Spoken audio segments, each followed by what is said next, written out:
Hello. Hello. How's everyone? Oh, I'm going to fill in my mic again. Yeah. We just There had a you go. conversation about we need to keep. Oh, my hair's annoying. We need to keep checking if these mics are working, which is going to involve me repeatedly looking at Katie's boobs. So apologies for that. I'm not interested. That's I know he anyhow. means nothing by it. I have to say, you're looking so Jesus-y today. Thank You're you. looking like Yes. this is That's the vibe. I was just saying I'm channeling Jonathan Van Ness, if you know him. No. No. From Queer Eye. Okay, no, I haven't watched this. He's the one that looks like Jesus. Ah, well, there we go. There you go. That makes sense. Bless you all. Yes. Oh, we haven't. This has been a bit of a kerfuffle, mostly because of me, because I was panicked doing something when Katie arrived. Yeah. And we haven't even had a chance to talk about what we're going to talk about. No, so we are completely winging it today. I've got no idea. And I haven't poured the tea yet. Should I do that? Pour the tea, please. So we have got a New Zealand-ish tea. New Zealand-ish? Yeah, that my friend bought me. And I couldn't tell you what it was. I think we might have featured this on a... Sure, yeah. Did we have this with Ray? Maybe we did. Well, we had a conversation about it. Because Ray is from New Zealand. There we go. Oh, there's your cup. Oh, shit. Spilt it all over the sofa. Oh, this is a great morning. And breathe. And breathe. The zen. We're just going to let that dry by itself and deal with that after this. So, do you want me to kick off and you can just sort of relax? Do Let's do that, because often you start these proceedings and I'll do it today. So it was my topic. We were brainstorming ideas and I thought, what about the idea of acceptance versus change? And the idea being, if you're, I don't know, I find this as somebody who's quite self-reflective, so I'll be interested to know what you think. If you tend to think about how you should be as a person and who you want to be and what you want your life to be like, you can constantly feel like you need to make changes. You become that person that thinks, oh, I must change that about myself. I'm not happy about how I did that. I must keep working on myself. This idea of constantly changing, doing, improving. But what about just being accepting of who you are? What about just acceptance? Where does that come in? I believe in self-improvement, but I also believe we just need to accept sometimes who we are, maybe where we are, how things are. And I just thought it was an interesting idea. What do you accept and what do you change? And how do you know? Is it a concept of everything in moderation? Because I think that we can we and you are great overthinkers. So you're just yesterday texting overthinking. Yeah. So we could overanalyze every little fraction of our lives and stay awake in the middle of the night thinking upon something that we made a mistake on years and years ago, and just thinking, well, I can do better. This is my fault. I need to change and improve. And yeah, to an extent, but not to an extreme. I really worked on self-acceptance for probably the last few years because I've done a lot of change, and some of that's been great and wonderful. And you know what? Some of that change isn't fucking recognised by anybody. Well, except you. Yeah, but I think often we do change to do better for other people. Okay. Because somebody gives us some feedback.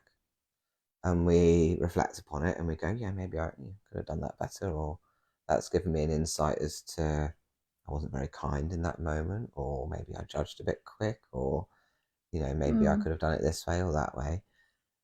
And then I often find we change and change and change for other people, and they don't notice or care or still throw stuff from the past back in your face. I might be speaking from a place of hurt right now. Not bitter at all. But actually, sometimes I'm like, I'm all right that's not my strong point. Why are we striving for perfection? That's it. How do you know then? So what is it that happens to help you realise, no, I'm quite happy actually? Is it that sense of contentment? What is it? Contentment's a good word. I don't do contentment by nature because I'm always striving for the next thing, whether that's self-improvement or the next physical thing or the next goal or ambition or whatever, constantly. Just random thought process when you were talking about change and constant evaluation and changing, Madonna came to mind, because she's always reinventing herself over and over and over again. And whether you like her or not, I don't have any particular preference for her, but she does reinvent over and over and over and over again. And part of me right now is like, I can't be arsed with that. Like, I've got too much going on with my life, and I spent a lot of my life reinventing myself. So right now, I'm still going to be the version that I am, and maybe I'll reinvent later. And it's for you, it's energy that that goes into that, or not? Have you got the energy and the appetite for it? Is that what you're saying? That's a really good 2 words: energy and appetite. Yeah. Right now, I'm like parenting. Oh, someone just gave us a thumbs down. That was nice. Oh. I'm not going to change for you, thumbs down person. I just think energy and appetite, that's good, because I don't have a lot of energy or appetite to work on everything at the moment, because in parenting, I'm running a business, I've got stuff going on. So I think actually that's a good way to think about it. I can change and work on myself and spend time overthinking and reflecting on myself when I've got space to do it. Okay. So for you, that's important, is not to overload yourself, maybe, because you've already got loads of other stuff going on. So I guess for me, it's more seasonal in terms of my life. Yeah. When I've got space to work on myself a bit more, I will. And in the meantime, I'm just like, I am who I am, and that's okay. Yeah. And you're happy with that? Yeah. Yeah. It's taken a big place to get happy with my flaws, though. A big piece of work. That, I find that really interesting, because as I always talk about Carl Jung, the psychoanalyst, I'm always into that idea of, he talked an awful lot about bringing out your shadow and doing shadow work, and it's talked about a lot. And I think it does make a difference. It is necessary, because even if you're not going to change something about yourself that might be a bit, I don't know, less socially acceptable, or something that you potentially could work on, even if you don't change it, at least you know about it. At least you know. Self-awareness is another whole other thing. And I think self-awareness opens up the path of acceptance, or the path of change. Okay, yes. Yeah, it does. It starts with that. You've got to know. Yeah. If you don't know, you'll never change all. Most people aren't taught self-awareness or bother to learn it. I've had some heavy doses of self-awareness in my life. And probably will continue to, but I think about myself a lot as well. And I know that you do. Well, hear yourself think. Hello. It's, that's hear yourself overthink. Yeah. We've said it before. Yeah. For me, it's really important, because then you can change or ensure that how you're showing up in the world is the person you want to be. So I think for me, that's the key. I think it's actually, fireworks. Thank you. Oh, what's happening here? I don't know. Reactions are now enabled. Oh, well, nice. That's really, I don't know. I don't know if anyone actually saw that other than us, Luke. Oh, they've had this on another one. Have you? Yeah. And does it show? It does. I don't know. I love it. It's nicer than hilarious. The thumbs down. Yeah, it is. It's hilarious. What was I saying? You really distracted me, Meta. That really interrupted my train of thought. Thank you very much. Do you want some tea now? Yeah, give me some tea. Let's do it. What was I going to say? Yes, integrity. That was the word I was going to go for. That's it's one of my favourite words. So I think for me, knowing whether to accept or whether to change something, either in my life or about myself and how I'm showing up and what I'm doing, boils down to, am I living with integrity, and which is about how am I feeling in myself about what I'm trying to do in life? Does it feel good? Am I trying to be the right person for me, who I want to be? Am I where I want to be? If the answer to that is yes, I think I'm comfortable. If something comes up that makes me feel, oh, that's not the person I want to be, I need to work on that. So I think now I'm literally thinking out loud as we do this, having not talked to you about it before. I think it's integrity for me is the key. What do you think about that? I think integrity is my favourite word on the planet. Oh, okay. You asked me that a few years ago, it would have been a very different word. What would it have been? I don't know. A naughty swear word. Not lip balm or... not chapstick. No. Chapstick, yes. I hadn't considered until this moment the concept of integrity of the self.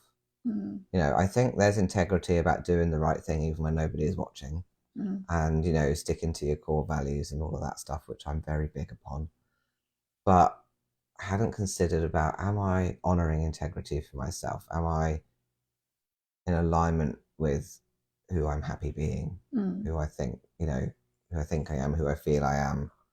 Am I honouring what works for me? Does that make sense? Yeah. That's what I would describe integrity as. It's not that I don't do and believe those things. It's just I hadn't connected that word with those things. So that was good. Thank you for that. You're welcome. To me, that's what drives everything, I think. And again, I've only just really sort of thought about that now, but I do try and reflect on, are my intentions matching my actions? And if they're not, how do I feel about that? Do I want to change it? I guess that's kind of where it comes from. And so how often do you have that conversation with yourself and then actively change or actively accept? I think for me, because I was just thinking about that now, I think for me it's based on reaction. So something will happen, I'll have a conversation, or somebody will talk to me, or I'll be in a situation, and I've noticed I really struggle to know what I think about something. I have to tune into my body, actually. My body often tells me how I'm feeling, and I'll get a feeling that is a bit hard to pin down. It's kind of a dis-ease, an unease. And that for me is normally a sign that something's not matched, not aligned, not quite working. I'm in a situation that I'm not happy about, or I've said something, or someone said something to me that isn't in alignment with who I want to be, if that makes sense. So I'm trying to think of an example. Do you remember in human design if your authority is sacral, which is the gut instinct, or if it was emotional? Oh, I don't know, actually. You have to look at that. I have to look, because I think my own thoughts and feelings and emotions have been pushed away for a long time, and it's only in recent years I've allowed them to come up, and it's been in my body that I've noticed them, and so I now make decisions based on that. And so I think that for me is where, I can't remember how you phrased your original question because I've gone down I just wondered what your authority was in human design. Before that, though, you asked another question. Did I? Yeah. Oh. Have some tea. Is it cold enough? No, it's really hot. And dripping all over me. So I think lovely. Better than coffee, which you threw over yourself from the cupboard. I did, yes. I had to literally hoover myself off because I was covered in coffee. Oh dear. This wasn't blue coffee this time. Yes, not blue, sort of melted tin coffee. Not brown grit, blue grit. Not brown grit, blue grit, exactly. So yeah, so where do we get to? My body is what tells me. That tells me how I'm feeling. That tells me what to do. What do you think? That's interesting. My brain often gets in the way. I think like many people. But I also, more recently, just have an attitude of, Can you put that into words? Well, like, do I really care right now? And again, I think it comes down to energy that we were talking about earlier. Like, can I really be bothered to have this conversation with myself, to beat myself up, to consider an action plan, to change myself, to go back and right past wrongs? Like, Can I just go, actually, we're all human, none of us are perfect, and all right with that at this moment, and maybe I'll circle back to it later. I don't think that, this kind of acceptance versus change thing is not a permanent thing. You don't have to only accept or only change. You can circle back to stuff. You can park it for a while in the acceptance box. Yes, well, that's acceptance. And then you can go back to it later and pop it in the change column. It doesn't really... Getting HR really. Yeah, it doesn't matter, I think, what you do, but I think the important part, as we've kind of identified, is the self-awareness. So there we go. So yeah, in order to know what to do, whether to accept or change, it's just being tuned into yourself and who you are as a person, which is a process, right? I mean, God, it's taken years, and I'm still learning. Even now, you would think that in your 40s you sort of come to a point where you're like, yeah, I've got a sense of who I am. No, I'm still winging it. I have come to the realization, I was only thinking about it this morning, but I've been thinking about it a lot lately, that we're never going to get there. Whatever there is, we're never going to be a grown-up. We're never going to, we're never going to know what we want to do for the rest of our life. We're never going to think we finally figured this world out. Ever. That's really interesting what you've just said, though. The two things that you said, never going to be a grown-up, never going to figure out what we want to do. Are we asking our kids the wrong questions? Is that really part of the problem? That we're just... Because that's what you say, well, do you know what you want to be when you grow up? And I really try to avoid that with my kids. I know they're a bit young to be asking those questions, but no grown-up knows what they want to be. No. I just check this is still on. Yeah, it's still on. Oh, mine is definitely still on. Is it green? Yes. Yeah. Sorry, these things have a habit of running out of battery mid-conversation, and then the rest of the conversation is just in silence. However, the quality of the sound is much better, and we get less background noise. So it's weighing up. You know, what's the lesser of the evils? Yes. And then there's my video, which I don't know. Please tell me, is it appearing normally widescreen, or my viewer has disappeared? So I don't know. You had some weird thing with it before, didn't you? I did. I had it like this. I could see it. It was widescreen on my own phone. And then when I played it back, it was... half of our faces each, wasn't it? So I don't know what happened there. We love technology. I know. Fabulous. Yeah, so I think self-awareness. Self-awareness is the key. There we go. Have we I feel like we've covered this topic. No. Because... Let's go down the self-awareness route. Go on then, Luke. Where do you get your self-awareness? Okay, I'm now sitting with that, which is what I do these days. I'm going to sit, where do I get my self-awareness? I think for me, it's been moments in my life where I've suddenly become very conspicuous about myself in a particular situation. So it might be an argument with somebody, or at work doing something where I feel vulnerable. Oh, someone's just said, good morning from Minnesota. Oh, hi, Kara. Oh, fantastic. How are you? Hello. Nice to see you. Kara's one of my friends when I used to live out there. Oh, nice. Lovely to see you. Good morning. Nice to see you. Is it like the middle of the night for you?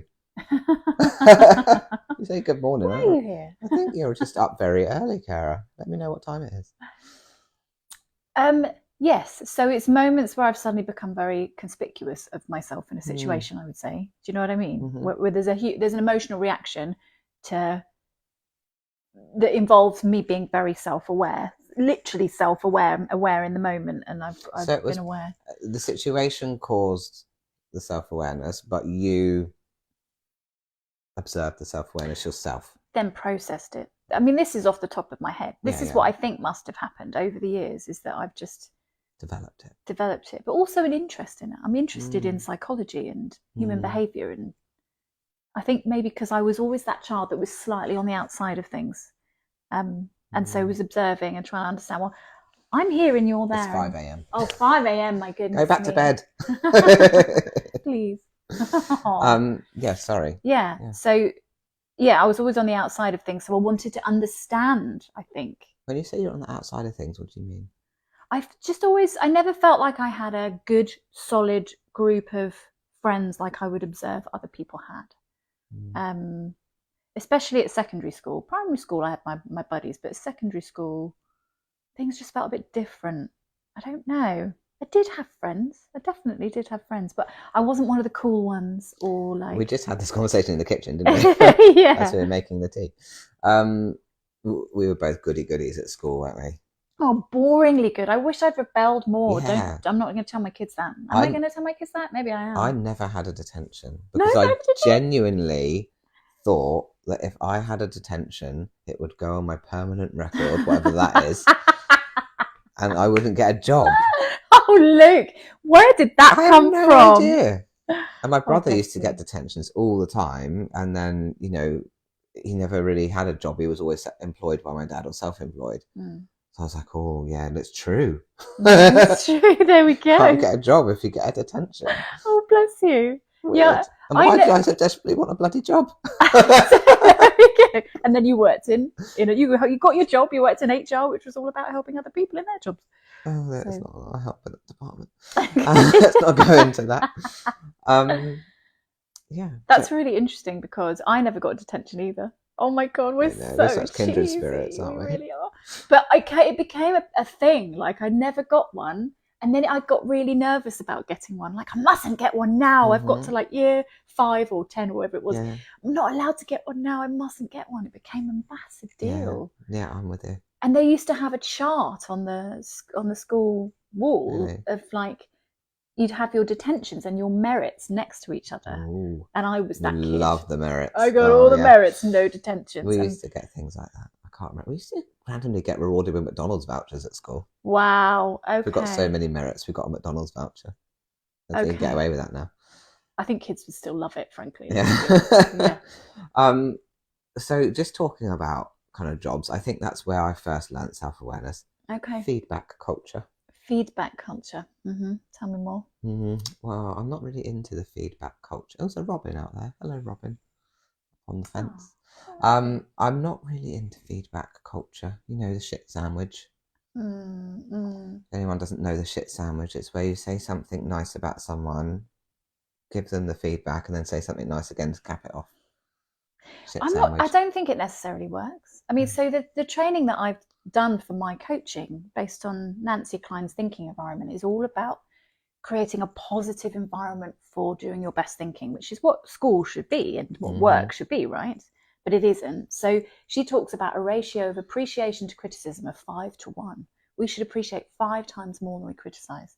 And she's tried it out over and over and over, and it gets results from people. It gets really good, positive, great ideas, you know, collaborative working, not this kind of shit sandwich thing that we're all taught to, you know, it doesn't But it's just in life generally, when are we praised? Like, it's very rarely, and normally you're praised for like going above and beyond. I just wrote about this recently, didn't I? Working extra hard, helping other people out. You're praised for all the stuff that burns you out. Yes, that's very true. That you can, it's possible. Maybe we need to change how we praise people. I mean, even in respect, I'm just reflecting on my own parenting style now. I know that I need to praise my kids more, but I spend most of my time telling them off, and I know that that's not right. But how do you know? It's like hard to break that cycle when you're trying to educate them to be, you know, decent, respectful, kind human beings, and you know, they're still really little as well. I think there comes a point when they get a little bit older that you can start to say, okay, do you understand what you did wrong there? And, you know, I'm really proud that you did this, that, and the other, but could you look at this, you know? Yeah, we've been having those conversations with our 6-year-old recently. It's literally yesterday. It's tough. It's tough. But that's kind of off topic. So yeah, feedback, I think, you know, I would get a lot of feedback in the workplace, which makes me sound like I was a total pain in the ass, but in some jobs I was really good. So you got feedback? Yeah, but I have to say, because I feel like I need to justify myself, Kara is one of my previous managers, is watching. Okay. But you know, the majority of my managers I'm in touch with to this day. Like, and what I've found is that if those managers gave me feedback, I always really took it on board, did something with it, made changes. And I've had a couple of managers that have just given me feedback that is based on their perception and view of the world, but that is not factually correct or accurate or warranted in my view. And that's just caused a lot of friction and then stubbornness. And then, you know, so I don't think that a feedback model in the workplace is fair at all, because the person delivering it, through their own humanity, will have their own motives or beliefs or versions of what is right and wrong, or ways of managing it that are either appropriate or not. I think just people are too individual and unique to give each other feedback for the most part. I think that, you know, there is a big part of acceptance that's never taught. We're taught to tell people to change. We're not taught to accept them for who that they are and look for their value. That's really interesting. I think we're also not taught to encourage them to think for themselves about what they want, how something went, how they feel about it, and what do they think could be improved. I think maybe there is some of that coming in, but surely that's the better approach. Is how do you think everything's going, and how would you... Have you ever been sat down and they get this shit sandwich, isn't it? What do you think we're here today? How do you think this situation went? And there's a passive aggressiveness in it. Yeah. So it's about how do you approach that with a genuine curiosity and openness and desire for betterness, rather than that passive aggressive, this is a loaded question really, and you need to understand that you've done wrong. that comes down, I think, to the culture of the company. If the culture of the company is more inquisitive and curious and open-minded, then you won't be frightened that when you sit in that situation, you're basically getting told off. Yeah. Which is why, you know, the HR department was always called Human Remains. Human Remains. Because there's no humanity in it. You just go to them to get bollocked, and that's it. Oh, God. That's why I can't do it. I'm just checking this thing again. Yeah, I'm still green. Yours is falling down inside. Oh, there we go. It's green. You're green. We're all good. Okay. Yeah, weird, right? Yeah. I don't know. Just the way that I view it, I think that feedback has been done so wrong that people then retract from it. They say, I don't want to do this. I don't want to self-reflect or look at myself because people just think I'm bad. That's interesting. Because I don't think most people do self-reflect. Maybe. I haven't reflected on whether most people self-reflect or not. I guess that's a good question. Are you okay? Audience participation. Do you think about your behaviour, how you show up in life, you know, who you are as a person, what matters to you? I think values, understanding your values as a person is such an important exercise because it gives you that integrity and that sort of compass. Okay, this is how I feel about life and who I am and who I want to be. And so I know now if I make this choice, it's going to be good for me pretty much. You know, what do you think about that? I think that values work. I think your initial question to the audience is, what do you think? Do you self-reflect? Yeah. I think the people watching this would. Because I think the people watching this are thinkers. They want to learn more, they want to grow, they're probably more emotionally intelligent. I don't think that people who don't think would be interested in watching us talk about this. Just a thought process. Very true, very true. I think you and I think way too much. We're thinking about thinking. That's philosophy, isn't it? Do you think about it? Do you think about thinking? What do you think about our thinking about thinking? Oh, God. They don't know, we know. Oh, my God, we both went there. Cheers to that. Friends, mans. Oh, my God, I can't believe we both went there individually. That's hilarious. This is why we never got detentions, because we're total dorks. Yeah. Dorky geek. Yeah. And proud. Never changing. So, yeah, on that note. Are we done? I think we're done. I think you need to drink your tea. And I think you need to... Actually, the sofa looks like it's dried out, so... Yeah, you're right. It's fine. Yeah. Nice to see you all. Lovely, as always. And what do you think? Tell us. Let us know. Bye, everyone. See you soon.